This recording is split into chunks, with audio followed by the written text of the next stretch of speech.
Vamos a comenzar el tema del arte barroco, el cual voy a dividirlo en varios apartados, o mejor dicho, en varias presentaciones, ya que se trata de un tema muy extenso y pretendo que los vídeos no se hagan del todo pesados, ¿no?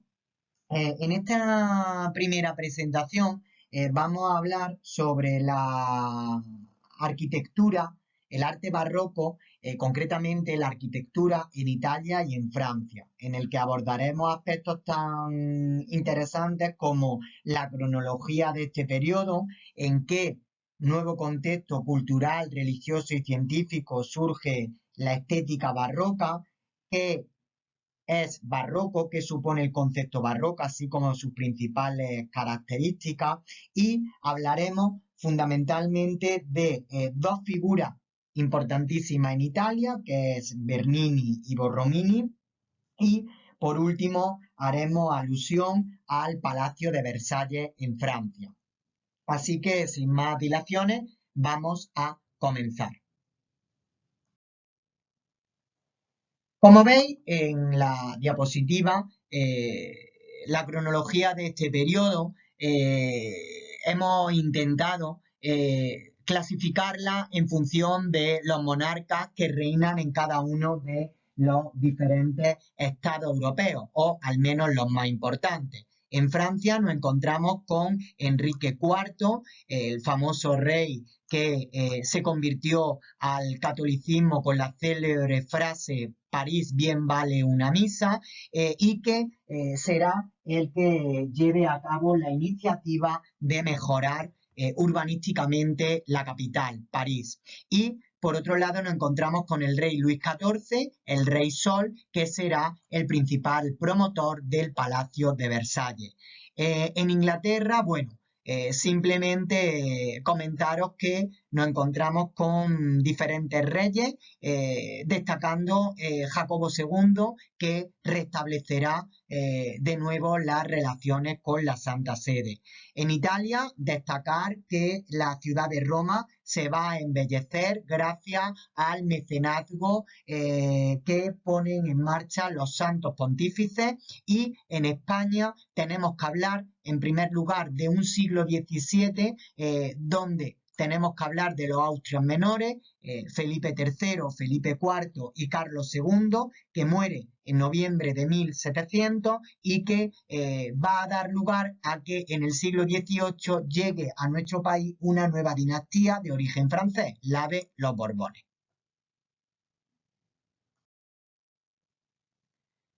El barroco, ya os lo adelanté en la introducción, supone un nuevo panorama cultural, religioso y científico. ¿De acuerdo? Vamos a ir hablando de cada uno de ellos de manera pormenorizada. En primer lugar, durante el barroco se va a poner en marcha tanto la experimentación como la revolución científica, lo que da pie a que surjan personalidades dentro de este ámbito tan importantes como Galileo o el propio Newton. Desde el punto de vista filosófico destaca la figura de René Descartes y su racionalismo cartesiano con la célebre frase pienso, luego existo. Desde el punto de vista religioso, asistimos a una nueva sensibilidad marcada por la reforma protestante y por la celebración del Concilio de Trento, que asentará las bases de la contrarreforma católica.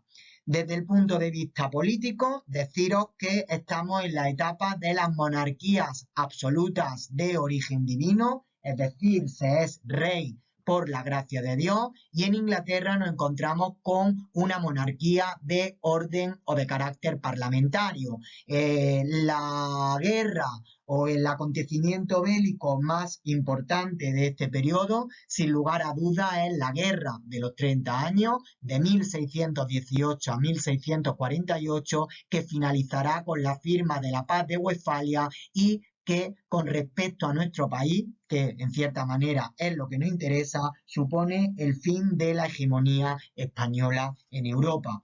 Por otro lado, a nivel económico, tenemos que hablar del desarrollo y la posterior consolidación de un sistema económico basado ya en principios capitalistas y, por otro lado, la consolidación de un grupo social que antaño fue emergente, la burguesía.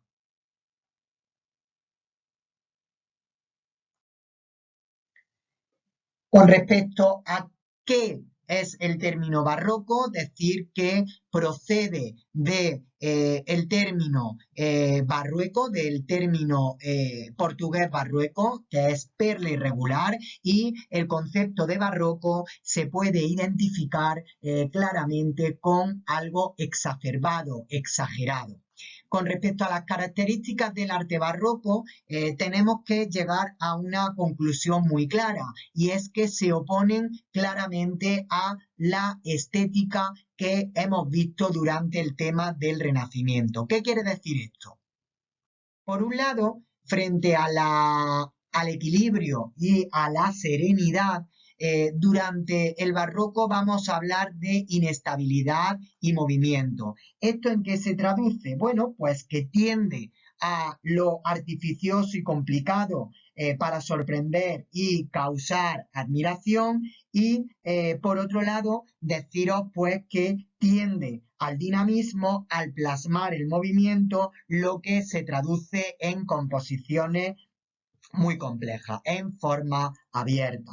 Por otro lado, frente al concepto de idealización propio del Renacimiento, tenemos que hablar de el expresionismo. Dicho de otra manera, el barroco se caracteriza por la expresión de los sentimientos sobre la razón. Y por último, hablar de la exageración barroca frente a la moderación renacentista. De esta manera, podemos hablar de que el barroco tiende al realismo que llega a mostrar los aspectos más dolorosos de la vida, lo que se traduce en juegos de luces y sombras y en la representación de los volúmenes desde varios puntos de vista.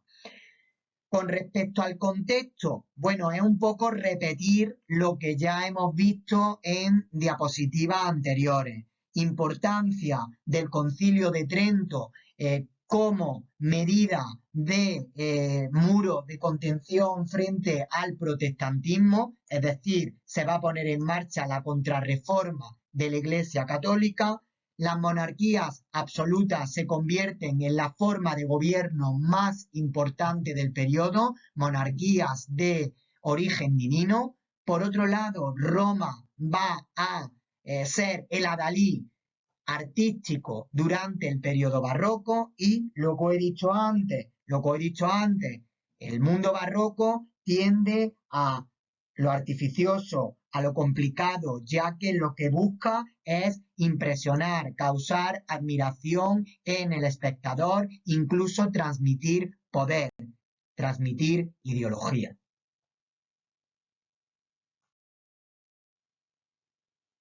En el barroco, además, deciros que van a aparecer nuevos elementos sustentantes y cubiertas. ¿Qué quiere decir esto? Bueno, pues que continúan los elementos de la arquitectura renacentista de origen clásico, como por ejemplo la bóveda de cañón, la bóveda de arista, por ejemplo el orden gigante, pero ahora se utilizan con una mayor libertad.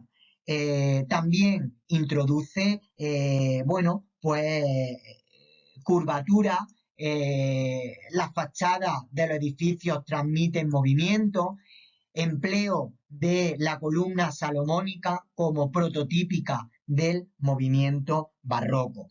Por otro lado, con respecto al impacto visual, deciros que los edificios barrocos están muy decorados, ¿de acuerdo? Buscan efectos visuales en la fachada mediante los juegos de luces y sombras consecuencia de la forma en la que incide la luz en los entrantes y salientes de los edificios, que alteran su aspecto según los ángulos de contemplación. Con respecto al sentido escenográfico, deciros que se busca una arquitectura para impresionar, muy lujosa, pero de materiales pobres, a fin de conseguir ricos efectos decorativos de manera económica. En definitiva, busca la grandiosidad de la arquitectura, la monumentalidad del edificio. Con respecto a las plantas, de los templos, deciros que, lo veremos, el nuevo modelo de templo a seguir por la Contrarreforma Católica fue impuesto por los jesuitas en la iglesia del Jesús de Roma. Vamos a asistir a plantas tanto elípticas como mixtilíneas y bueno, reiterar un poco el tema de las fachadas que buscan el movimiento en su edificio, buscar el impacto visual, buscar la atracción del espectador. De esta manera vamos a pasar a hablar de el primer arquitecto del barroco italiano, Gian Lorenzo Bernini.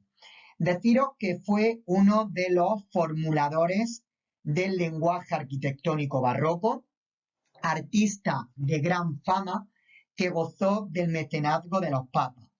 Su estilo arquitectónico se caracteriza por lo solemne, lo clásico y lo dinámico. En cuanto a su obra, decir que es el resultado del significado de la ciudad de Roma, la universalidad. Y es que la arquitectura del barroco tiene su origen en Roma, con las reformas urbanísticas proyectadas por los papas, por ejemplo, Sixto V con Domenico Fontana.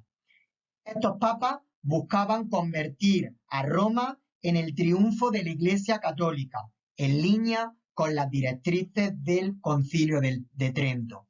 Si os parece, vamos a analizar las obras más importantes de Bernini. En primer lugar, tenemos el baldaquino de la Basílica de San Pedro, un monumental palio de bronce sostenido por 4 columnas salomónicas decoradas con hojas de vid, símbolo de la Eucaristía, y abejas, alusivas a la familia Barberini, de la que procedían muchos de los papas. Se situó bajo la cúpula de la basílica para conmemorar que allí estaba la tumba del primer apóstol, de San Pedro.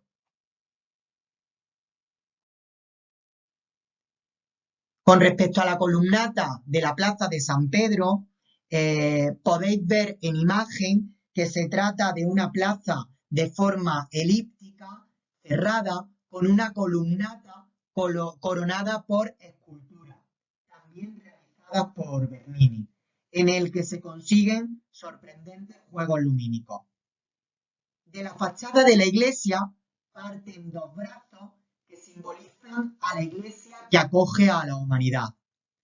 El trazado urbanístico existente permitía al viandante encontrarse con esta arquitectura de una manera absolutamente repentina. Por tanto, se lograba el tan deseado efecto sorpresa. Este desapareció por completo cuando recientemente se abrió la vía de la Conciliazione, la cual permite vislumbrar el edificio mucho antes de llegar a él.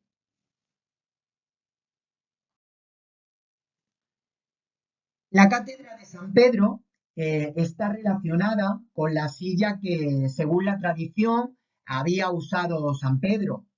Bernini sitúa la reliquia en un trono mayor sostenido en el aire por los doctores de la iglesia y abre en la zona superior un hueco llamado Gloria que perfora el muro.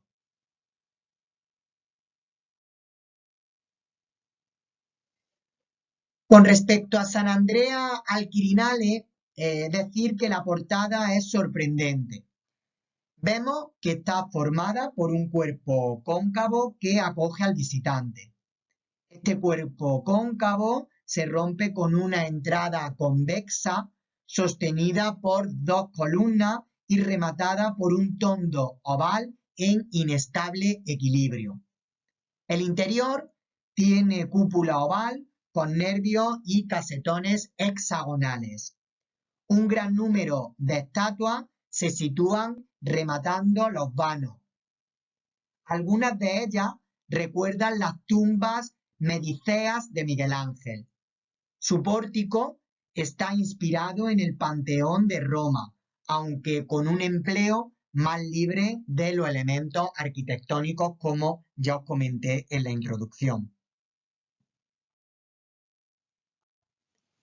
El otro gran arquitecto del barroco italiano es Francesco Borromini, que representa el polo opuesto de la vida y obra de Bernini.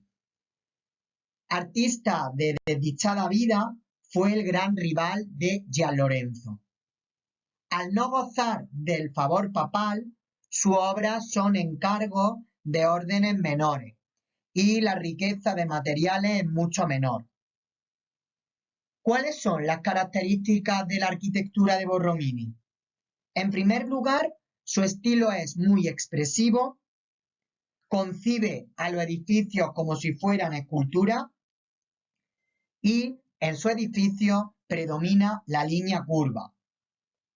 En cuanto a su obra, decir que es el resultado del significado de la ciudad de Roma como propaganda de la fe católica. Si os parece, vamos a ver su obra más importante. En primer lugar, tenemos a San Carlo alla Quattro Fontane. Es considerada, pese a sus reducidas proporciones, una obra maestra barroca. Su planta oval, con el juego de líneas y rectas del entablamento, junto con la cúpula ovalada, decorada con artesonado cruciforme decreciente, provocan la ilusión espacial que, unida a la luz indirecta, las velas y el incienso, crean un ambiente teatral muy barroco. En la fachada utiliza los elementos arquitectónicos con un sentido decorativo: nichos vacíos, ventanas ovales, balaustradas y columnas extensas dotan al edificio de cierta movilidad, como si pretendiese cerrarse como sí mismo. Remata a este una linterna ovalada con la figura del Espíritu Santo.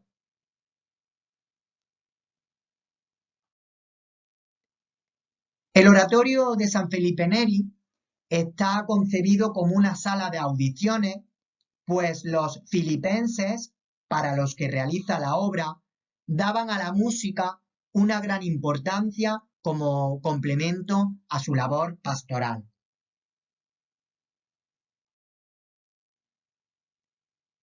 En Santa Inés, Borromini modificó la fachada que tenían diseñada los hermanos Rainaldi.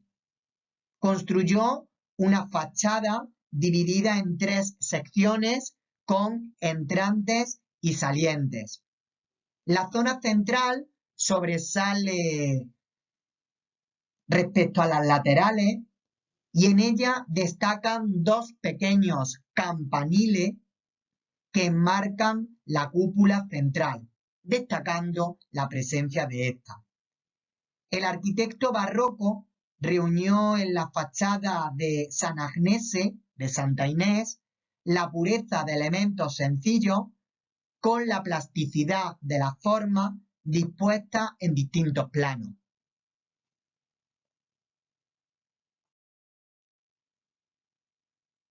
Pero quizá su obra más original sea la iglesia universitaria de San Ivo de la Sapienza. Su planta está formada por 2 triángulos equiláteros que al cruzarse forman un hexágono. Esta forma vuelve a repetirse en la cúpula, lo que se ha interpretado como un homenaje al Papa Urbano VIII, cuyo emblema era la abeja. La fachada solo describe una curva, alternando las superficies cóncavas con las convexas y las rectas. Al exterior son representativos del nuevo estilo el desarrollo en espiral del tradós, superficie exterior de un arco o bóveda, de la bóveda de la linterna y la llama rameante.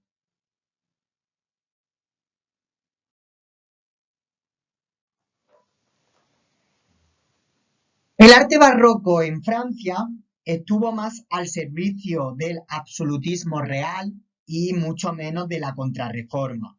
Por ello, se desarrolló un clasicismo.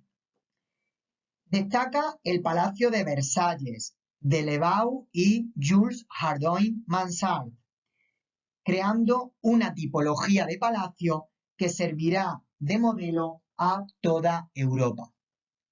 El palacio consta de dos fachadas, una principal orientada hacia el centro de la ciudad y una trasera que se abre a los jardines. Ambos cuerpos se extienden lateralmente formando un muro continuo de más de 600 metros de largo. En altura se estructura en 3 niveles: el basamento, el cuerpo principal, caracterizado por la repetición de pilastras y columnas jónicas gigantes que enmarcan grandes ventanales, y el ático, coronado por trofeos. La aparente monotonía, derivada de la sobriedad decorativa y la repetición, se rompe gracias a un ingenioso sistema de entrantes y salientes de la misma fachada, que compensan la horizontalidad del conjunto aportando ritmo y movimiento. Pero sin lugar a duda, deciros que este Palacio de Versalles supone un auténtico revulsivo para la tipología arquitectónica palaciega europea y, por supuesto, se convertirá en algo que imitarán otros palacios europeos. Por ejemplo, en España nos encontramos con el Palacio Real de Madrid o el Palacio Real de la Granja de San Ildefonso. Sin lugar a duda, una de las partes más interesantes de este Palacio de Versalles es la Galería de los Espejos, un espacio rectangular de 75 metros de largo, ricamente decorado con pinturas y lámparas, en el que se contraponen los grandes ventanales que dan al jardín con los enormes espejos que reflejan la luz, tanto solar como de las velas.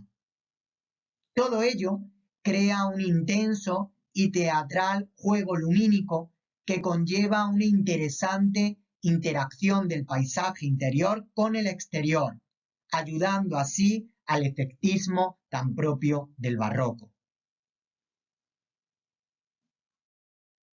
Pues con esto hemos acabado la parte relativa a la arquitectura barroca tanto en Italia como en Francia, y a continuación vamos a ver qué obras tenéis que comentar para corregirlas y trabajarlas en clase.